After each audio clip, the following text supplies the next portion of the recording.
I swear I wasn't snooping. I was looking for a screwdriver. That's all. But somehow, at the bottom of our bedroom closet, behind a stack of winter blankets we haven't used in 2 years, I found a locked drawer I didn't even know existed. Now, I've lived in this house for 7 years. I know every creak in the floorboards, every paint chip on the walls, the way the front door swells shut during humid weather. But this drawer? Never seen it. And the fact that it was locked made my chest tighten in a way I didn't like. Daphne says I overthink everything, which is true. I overthink the milk expiration date, the weather report, the way my shoelaces are tied. So yeah, maybe I was overreacting when my brain immediately jumped to, she's hiding something from me. Still, I couldn't let it go.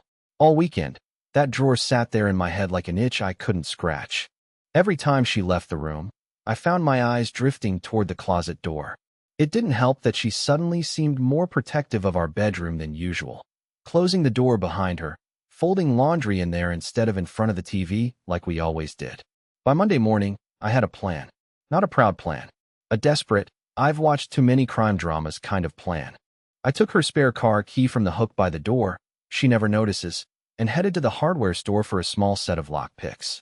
Yes, I know how that sounds.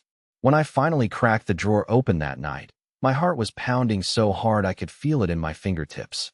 Inside, there wasn't cash or jewelry or anything illegal. Just a stack of letters. All sealed. All addressed to her, but from someone named Mason. I don't know a Mason. She's never mentioned a Mason. And here's the kicker. Every letter was unopened. Now tell me, what kind of person keeps a stack of unopened letters from a complete stranger locked away like treasure? That's when I knew something was off. Something big. And whatever it was, she didn't want me to know. I sat on the edge of the bed staring at the stack of letters like they were radioactive. My mind kept looping back to the same question. Why keep them if you're not going to open them? It didn't make sense. If they were from an ex, wouldn't she have thrown them out? If they were from family, wouldn't she have at least read them? And Mason, who even was he? The name alone sounded like trouble, the kind of trouble people in TV dramas always have a hard time walking away from. I told myself I'd just open one and put it back exactly as I found it. No one would know. My hands were shaking so much that I had to take a deep breath before tearing the envelope. The paper inside was thick, like the kind used for wedding invitations, and the handwriting was sharp and deliberate. It wasn't long, just a few lines, but every word hit me like a hammer. I can't believe you're still pretending. You know this isn't over. You know where to find me. That was it. No signature. No date. Just that. My stomach flipped. This wasn't a love letter, at least not in any normal sense. This was a threat, or a warning, or both. And there were at least a dozen more envelopes in that drawer. I heard her car in the driveway before I could decide whether to read another. Panic set in fast. I stuffed the letter back into the envelope, slid it into the pile, and locked the drawer again. My heart was still racing when she walked through the door, smiling like nothing in the world was wrong. Dinner that night felt like an interrogation I wasn't allowed to conduct. She talked about her day, about some office drama with a client, and I nodded at all the right times, but my mind was somewhere else entirely. Every time she glanced at me, I was sure she could read the guilt on my face. That night, lying next to her in bed, I stared at the ceiling while she scrolled through her phone. I wanted to ask her about Mason, about the letters, about everything. But something stopped me. Maybe it was fear of the answer. Maybe it was the feeling that if I pushed too soon, she'd just shut down and bury the truth even deeper. So I made a choice. I was going to find out who Mason was without tipping her off. And when I did, I'd know exactly what kind of game I was playing. But I couldn't shake the thought that whatever this was, it wasn't new. This had been going on for a long time, maybe longer than I'd realized. And if that was true, then my marriage wasn't just in trouble. It had been a lie for years. The next morning, I woke up with a headache that had nothing to do with sleep and everything to do with the letters. Mason's name had etched itself into my brain overnight, and every time I tried to think about work or breakfast or literally anything else, that name pulled me back in. I knew I couldn't just sit around waiting for the truth to fall into my lap. If Daphne had been hiding these letters for God knows how long, then whatever was going on wasn't going to reveal itself easily. I started small, trying to keep it subtle. Over coffee, I asked casual questions about her week, her coworkers, even her old friends from college, hoping she might drop the name without realizing it. Nothing. She spoke smoothly, never hesitating, never giving me even the smallest twitch of suspicion, at least not to someone who didn't already know there was a secret buried in our house. But now that I did, every perfectly normal answer sounded rehearsed. When she left for work, I pulled out my laptop and started searching. Mason is a common enough name, but I narrowed it down to our city, our neighborhood, even her old job before this one. Still, there was nothing that obviously tied her to anyone with that name. No tagged photos, no social media interactions, no mutual connections. Either she was being incredibly careful, or Mason wasn't using his real name online. Later that day, I decided to take a different route, literally. I drove to her office at lunch, pretending I was in the area for errands, just to see if I could catch a glimpse of anything unusual. From across the street, I watched her walk out with two coworkers I recognized and a man I didn't. Tall, lean, dark hair, maybe late 30s. He didn't touch her, didn't even stand close, but there was something about the way they glanced at each other, just a split-second flicker, that made my skin crawl. I couldn't hear what they were saying, but as they walked toward the corner, I noticed him holding a small white envelope in his hand. He slipped it into his coat pocket before getting into a black sedan. Daphne didn't follow him. She stayed with her coworkers, laughing at something, completely composed. That night, I checked the locked drawer again. I didn't open it yet, but I counted the envelopes in my head, and I could swear there was one more than before. I lay in bed beside her, staring at the faint outline of her profile in the dark. I wanted to believe I was imagining it all. I wanted to believe that I was just a paranoid husband reading too much into coincidences. But deep down, I knew this wasn't random. I wasn't crazy. And if I was right, then Mason wasn't just some shadow from her past. He was here, in our present, quietly threading his way into our lives. And I had no idea what he wanted. By the time Friday rolled around, I decided I wasn't going to just sit on the sidelines anymore. Watching, waiting, overthinking, it was eating me alive. If Mason had slipped another envelope into that drawer without me knowing, then that meant these letters were still arriving, and not through the mail like normal correspondence. This was personal delivery, quiet, deliberate, and that meant there had to be another drop soon. I called in sick to work that morning, partly because my stomach felt like a knot of barbed wire, but mostly because I had a plan. Daphne always left for work at 8:15 sharp and didn't get back until at least 6. That gave me a full day to keep an eye on the house and see if anyone approached. I didn't expect it to work. Movies make you believe things happen quickly, but in real life, you can sit for days and see nothing. Still, I waited. It was just afternoon when I saw him. Same man from outside her office. Tall, lean, dark hair, wearing a gray coat this time. He didn't even glance toward the windows as he walked up the driveway, like he'd done it 100 times before. He had something in his hand, small, white, rectangular. My chest tightened. I stayed low behind the curtain, watching as he crouched by the side of the house, reached up toward the small vent panel near the foundation, and slid the envelope inside. He didn't knock, didn't ring the bell. Just left it there, stood up, and walked away without looking back. The second he was out of sight, I went outside. My hands were shaking as I pulled the vent cover open, and there it was, a pristine envelope with her name written in that same sharp, deliberate handwriting. I knew I shouldn't, but I also knew there was no way I was going to let this one go straight into that locked drawer without a look. Inside was a single sheet of paper. It wasn't typed, it was handwritten, just like before. This one, though, was longer. My eyes darted over the words, and the more I read, the colder I felt. I saw you with him. I know you think you can hide it, but you can't. You know this isn't finished. If you want to keep things quiet, you'll come to me. No more pretending. No more delays. I read it twice, trying to make sense of the tone. It wasn't romantic. It wasn't friendly. It was demanding, almost possessive. And the part that made my blood run cold was, I saw you with him. Who was him? Was that me? Someone else? I slid the letter back in the envelope and hid it in my desk drawer. If Daphne noticed it missing, she'd know I'd crossed a line, but I couldn't risk putting it where she expected it. For the rest of the day, I couldn't stop pacing. My head was full of questions that didn't have answers, only suspicions. When Daphne came home that night, she was in a good mood, humming as she put her bag down.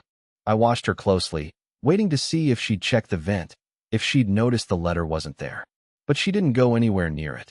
She poured herself a glass of wine, asked me how my day was, and smiled that same effortless smile she always did.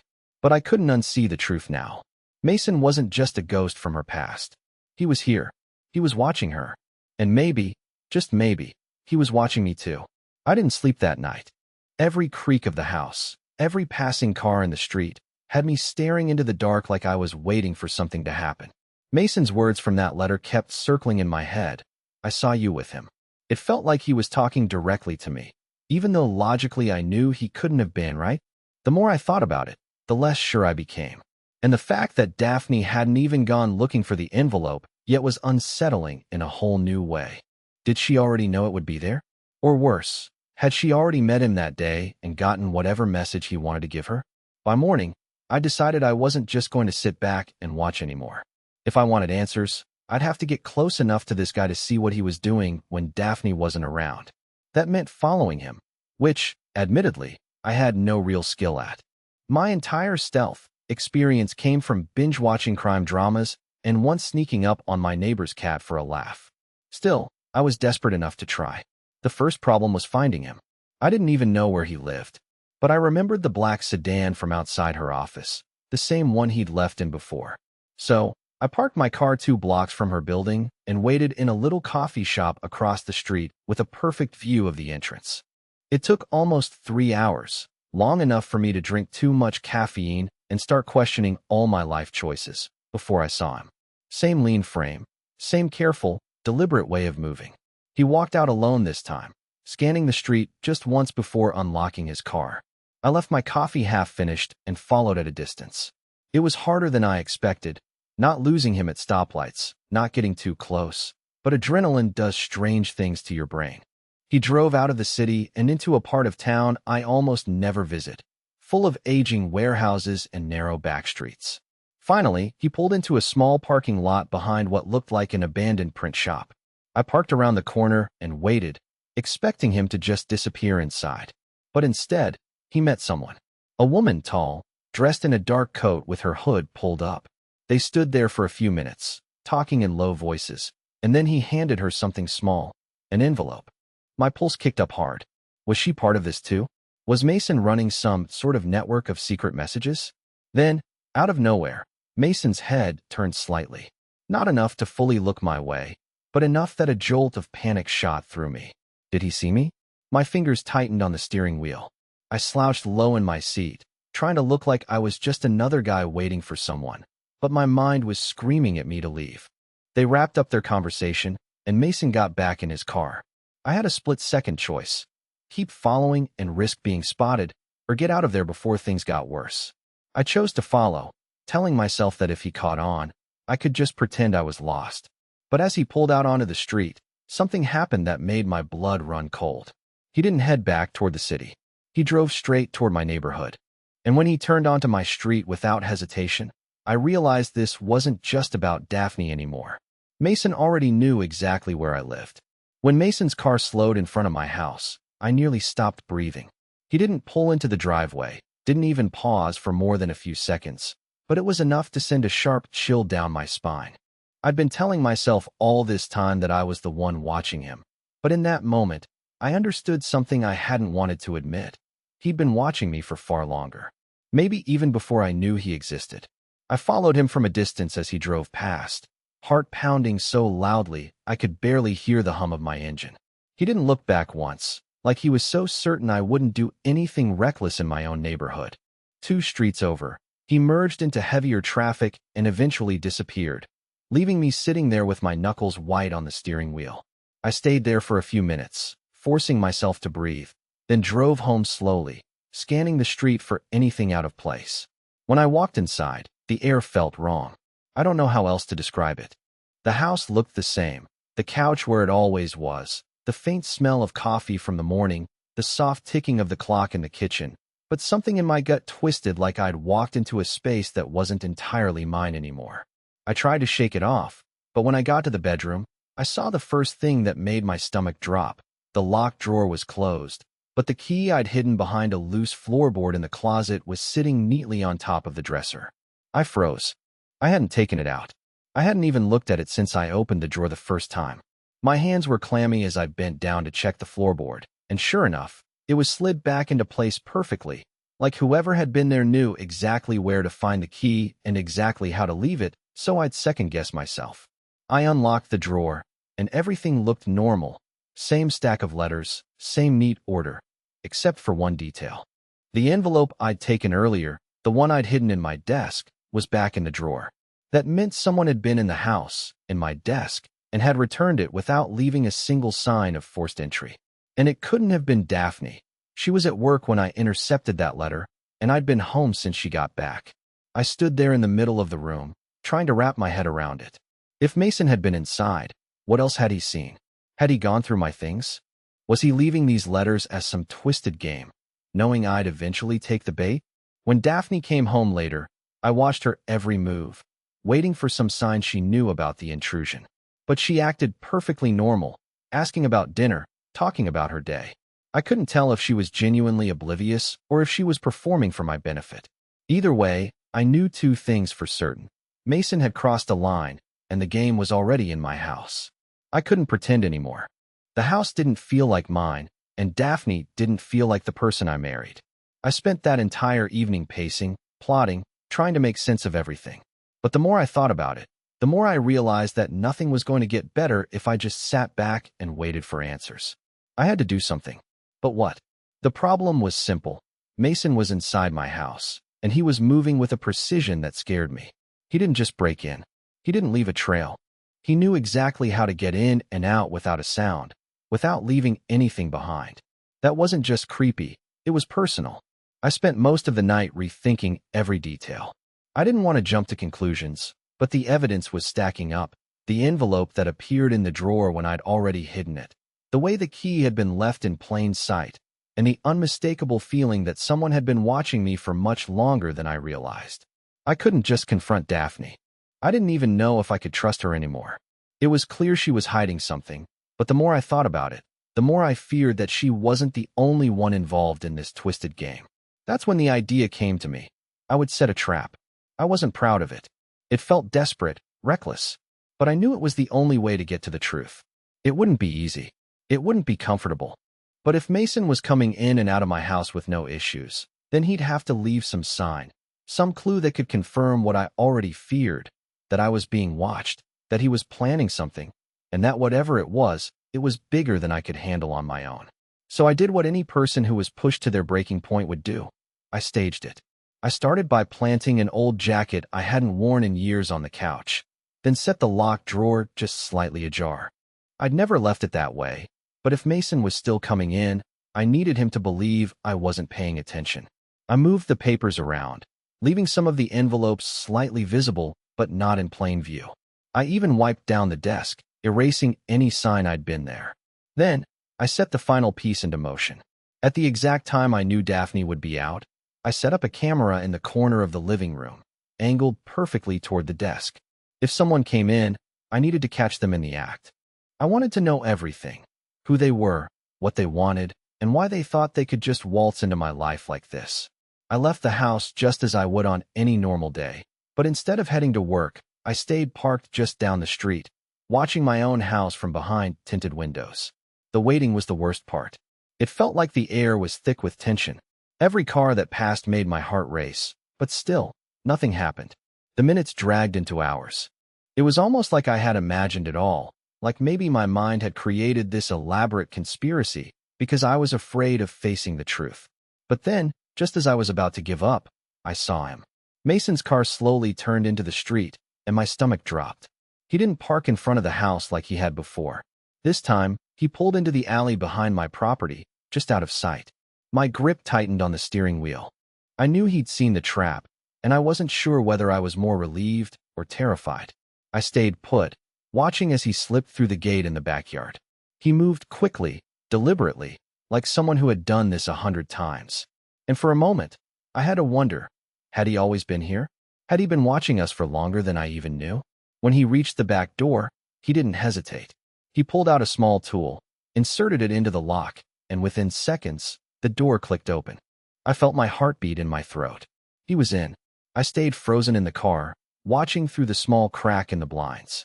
The man who had been a ghost, a shadow, was now in my home, and I had no idea what he was doing. Every instinct told me to confront him, to rush in and stop this before it escalated further. But I couldn't, not yet. I had to see how far he'd go. I had to know what his next move was. Minutes passed, and I saw no movement from the house. It was like the world had stopped. Was he inside? Was he looking through my things, waiting for Daphne to come back? Or was he getting closer to the truth that I wasn't ready to face? I had no way of knowing until I made my move.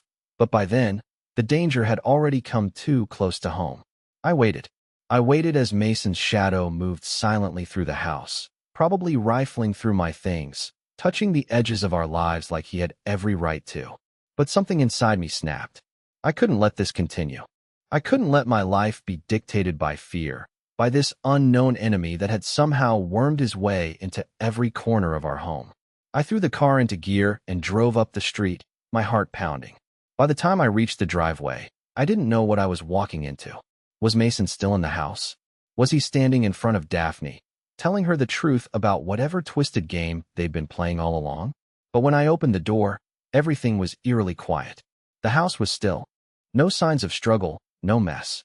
I crept down the hall to the living room, where I saw Daphne standing near the desk. She looked confused, almost lost, and for a moment, I felt a pang of guilt. Had I pushed her too far? Had I made this whole thing worse by not trusting her? She turned slowly when she saw me, and for the first time in what felt like weeks, she smiled. Not the forced smile, but a real one, a smile that spoke of relief. "I knew you'd figure it out," she said softly, stepping forward. I was too stunned to speak. What are you talking about?" She walked over to the desk, picked up one of the letters, and handed it to me. I looked at it, but this time, the words were different. They weren't threatening, they weren't sinister. "I'm sorry for all the confusion. I never wanted to hurt you. I was trying to protect you." "What is this?" I asked, my mind reeling. "It's from Mason," she explained, her voice calm. "He's the one who's been, well, spying on us, but not for the reasons you think. He's my brother, and he's been worried about me. I haven't told you everything, Lowell. I should have." The weight of the truth crashed down on me. Mason wasn't some secret lover or enemy. He was her brother, trying to protect her from something in her past that I hadn't known about. She sighed, running a hand through her hair. "I wasn't being completely honest with you.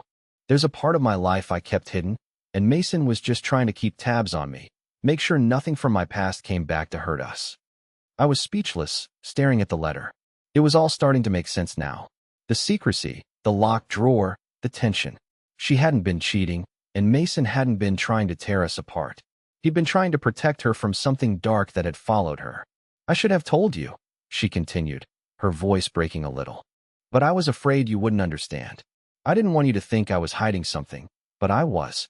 I was hiding the fact that I had a past I wasn't proud of. And Mason, he's just been looking out for me." It hit me like a ton of bricks. The past few weeks had been pure torment, but now that I understood, the relief was almost overwhelming. It wasn't about some grand betrayal or conspiracy. It was about fear, and about her protecting the life we had built together.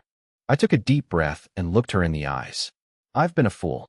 I should have trusted you. I'm sorry." She nodded slowly, stepping forward and wrapping her arms around me. "We both have things to work through, but we'll figure it out. Together." And that's when I realized, sometimes things don't need to make sense right away. Sometimes the truth comes out in the most unexpected ways, and all it takes is patience and trust. We sat down together that night, sorting through everything. The letters, the messages, the past that had lingered in the shadows, slowly coming into the light. But the important part wasn't the secrets we uncovered. It was the fact that we had made it through, stronger than before. Mason didn't show up again, and we never spoke to him about the letters. But that night, I knew I'd gotten my life back. Not because everything was perfect, but because I knew now that we could face whatever came our way, as long as we did it together. And that was enough.